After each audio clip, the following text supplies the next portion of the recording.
can! It's over! He's done it again! Unbelievable!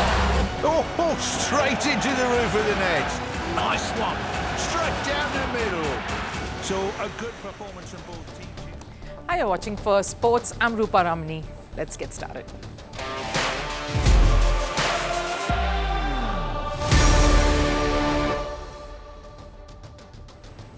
On the show today, the crucial fourth test between England and India at Manchester kicks off tomorrow. England comes into this full of confidence versus India that suddenly have way too many obstacles to jump over. Do the hosts have the psychological edge here to stay alive in the series? Pakistan say they will not travel to India. They're not keen to travel for the Hockey Asia Cup. Reason is bizarre. Is the government intervening in a show of ego rather than logic? And how costly can this denial prove to be for Pakistan? And yet another racist episode erupts with Argentina involved. The England rugby team was abused by a section of fans there. Is there a disturbing pattern that's emerging that can be rooted back to the very top? But first, a look at the headlines on Sports 360.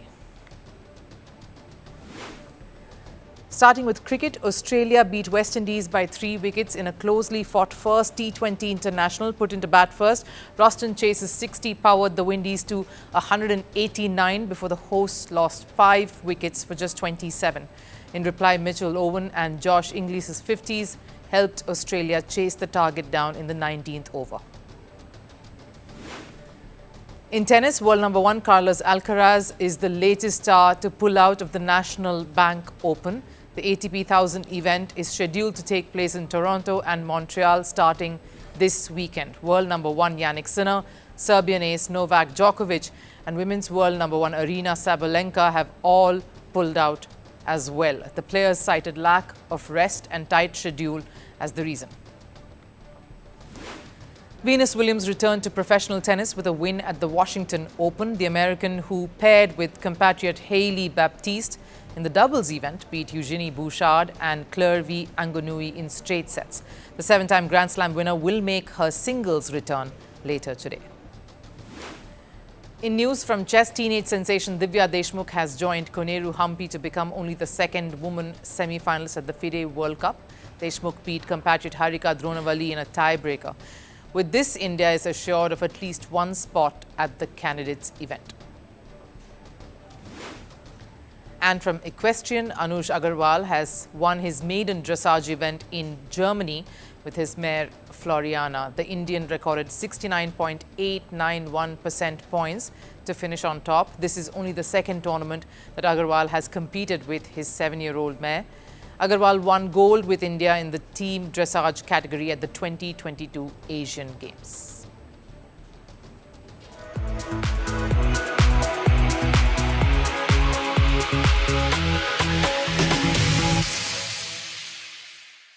The fourth test in Manchester is going to be intense, grueling, and from India's perspective, super critical to stay alive in this series against England. The visitors are down 1-2 with 2 tests to go, so it's a must win here. The kind of situation that can really set off panic buttons in any dressing room, especially when it's been an entertaining seesaw affair right through this tour.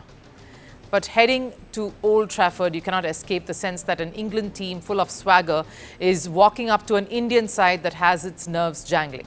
This was the psychological narrative as the teams clashed at Lord's too, except India was on the front foot back then. So all to play for here, no holds barred action, packed test. So let me set this one up in terms of the psyche that the two sides will bring in as they gear up for Old Trafford. India has much resistance to counter here when they take on England at Manchester. Let's start with the obvious, the first hurdle, England, of course. This England side has also seen many shades of white.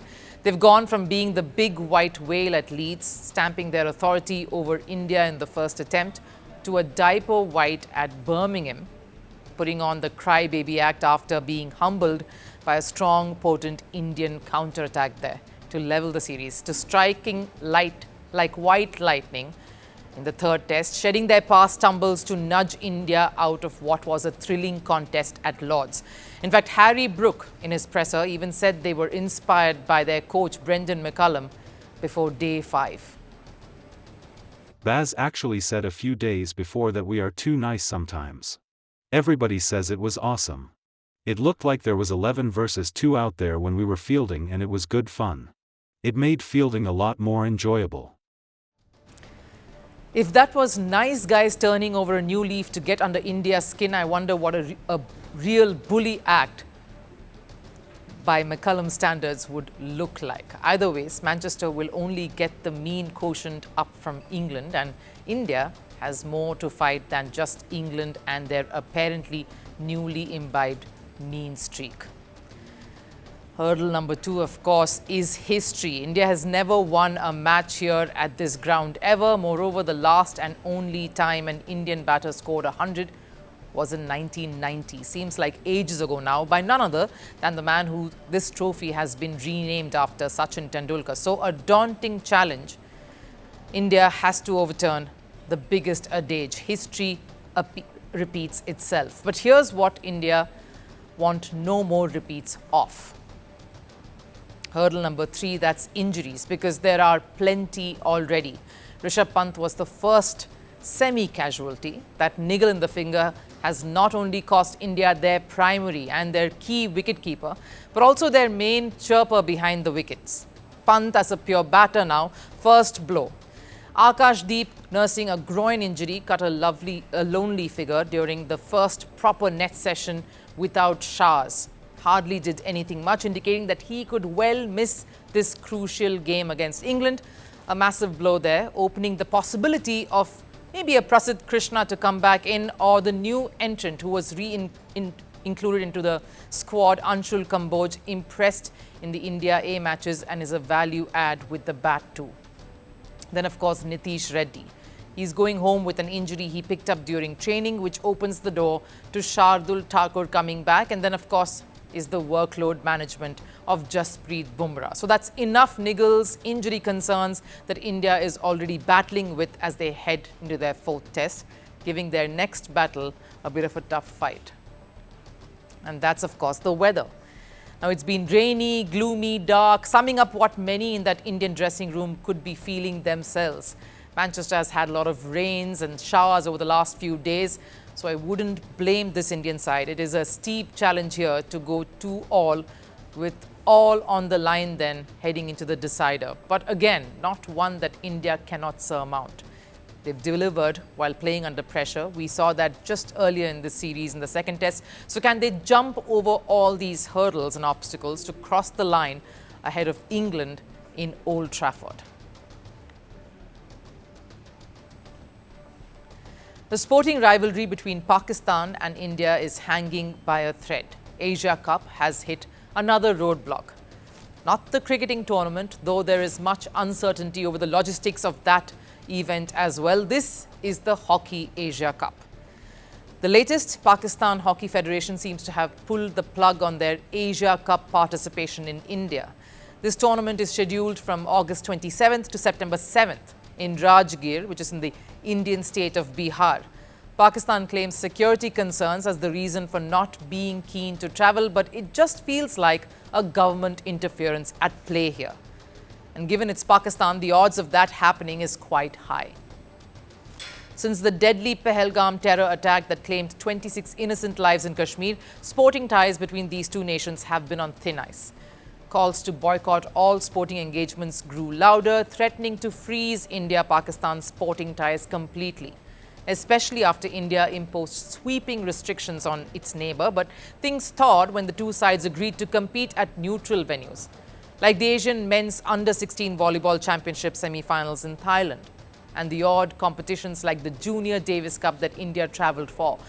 Yet the real question lingered. Would Pakistan be allowed to come to India for tournaments? The Indian government had initially decided not to issue visas to Pakistani nationals, but with the weeks passing on, India took the high ground, allowing Pakistani hockey players' visa to be processed so as to compete in the Asia Cup here in the country. India gave the green light there, showing sportsmanship and maturity. But how did Pakistan respond? They have decided to display their ego instead. But this too had its fair share of drama. First, they said they were consulting their government and their sports ministry. Now they claim security concerns could prevent them from travelling to India. In the existing scenario, our team will face security risks playing in India. Our players are not keen to travel to India for the Asia Cup. We have asked what guarantee is there that our players will be safe in India and will be able to focus on the tournament. Of all countries, Pakistan demanding security guarantees is laughable. Unlike Pakistan, India hasn't had terror attacks targeting their sporting events. Look at cricket, the sport that unites these two countries. When Pakistan toured India for the 2023 ODI World Cup, they were treated to warm hospitality. So much so, they even lost 2 warm-up matches, reportedly because they were too busy enjoying Hyderabadi biryani. We are eating it daily. And perhaps that is why we are getting a bit slow. They, of course, got knocked out of that tournament. So what's more concerning should be the performance of your national teams, wouldn't you agree, rather than the security arrangements in India. And it's not just cricket. Pakistani hockey players in the Asian Champions Trophy faced no issues either. The truth, Pakistan hockey is just playing the victim card here. And looks like the orders come straight from the government itself. Wherever there's sport in Pakistan, government interference follows. Their cricket board chief, Mohsin Naqvi, doubles up as the country's interior minister. No wonder decisions come from top down. When the Pakistan Super League was suspended due to rising Indo-Pak tensions, Naqvi first insisted the league would continue, but in the UAE. Pakistan Super League X. The PCB has decided to shift the remaining matches to UAE. We are committed to ensuring that the league continues to thrive. And just a day later, that statement was reversed and the league was suspended. Reports say the Pakistani Prime Minister ordered that suspension. But coming back to the matter here at hand, Pakistan hockey team is not keen on travelling to India. Now, this is a sporting team that is struggling. And unlike PCB, the PHF can't even pay their players' salaries on time. If they do pull out of the Asia Cup, eventually they will not only forfeit this tournament, but also jeopardize their own country's chance of qualifying for the Hockey World Cup. What they need is a revival, not a revolt. Sporting progress demands bold decisions, not bureaucratic excuses and interventions. And while politics keeps steering Pakistan's agenda, the real losers are the athletes and the sport itself, because every time a team steps back under the guise of fear of politics, the spirit of the sport itself takes a bit of a beating. India opened the door here, Pakistan are choosing to shut it. Argentina is losing more than just games. It's losing its reputation as a sporting superpower, a fair competitor, and even as a safe host. Because a pattern is seeming to emerge, a disturbing one, of racist incidents involving the country. And it's not just a few bad fans in the stands. Players, officials, even voices in the government are part of this rot, tarnishing Argentina's global sporting image. Now, for years, brand Argentina stood for fierce, passionate competition, from football to rugby, tennis to basketball. But now that brand is being overshadowed by one ugly word: racism. The latest disgrace came during a rugby test match. England's team were racially abused during warm-ups on the sidelines in San Juan. The match they won 22-17.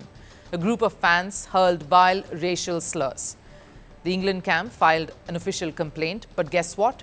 The Argentina Rugby Union says they couldn't identify the culprits. Unfortunately, despite an exhaustive search, it was not possible to identify the perpetrators. Intense efforts were made to identify the small group of 5 or 7 individuals responsible within a crowd of over 20,000 spectators. If even one person shouted a racial slur, it's one too many.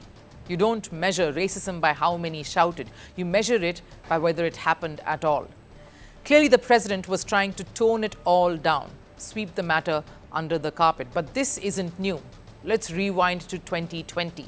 Argentina rugby captain Pablo Matera and player Guido Petti were suspended for racist comments from their past. Guess what? They were playing again in this very match against England. So the abuse didn't just come from the crowd, it came from the field too. And if you think this is just a rugby issue, then think again. After their Copa America victory, Argentine football players uploaded a racist song mocking French players' heritage and sexuality. Yes, they weren't even playing France then, but they still found time to take racist jibes at them. Midfielder Enzo Fernandez posted the clip. And who jumped in to defend him? Not the federation, not the coach or any of the other players, but the Argentina vice president herself. No colonialist country is going to intimidate us for a song on the pitch or for telling the truths they don't want to admit. Enzo, I support you. Messi, thanks for everything. Argentinians, always hold your head up high. A song laced with racism and homophobia, defended by the second highest administrator in the country. That's not just tolerance of racism, that's endorsement. And when someone had the guts to speak up, they paid the price for it.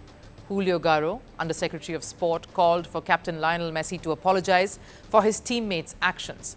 Now, yes, Messi wasn't in the video, but what happened to Julio Garro for raking this issue up? He was fired. So when fans shout slurs in stadiums, ask yourself this: where is it all coming from? When players laugh it off, when government leaders back it, when icons stay silent, that's when it becomes deep-rooted. Argentina can't fight racism with silence. It can't bury it under medals, trophies, or anthem celebrations. Condemnation without action is just PR. If they truly want to be respected on the world stage, they must start at home. Because right now, the world's not seeing a fierce competitor. They're seeing a nation losing the moral game, one ugly slur at a time.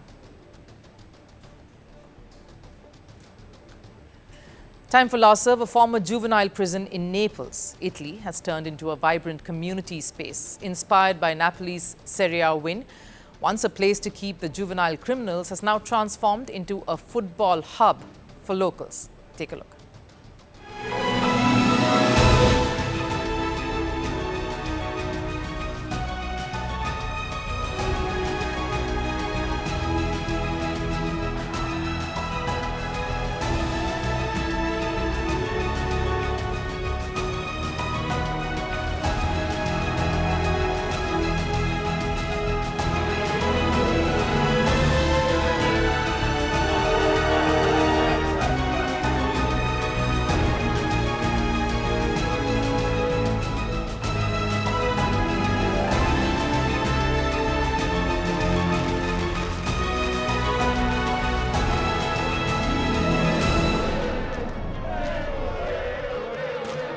That wraps it up here on First Sports. I'll of course see you again tomorrow. Till then, do take care.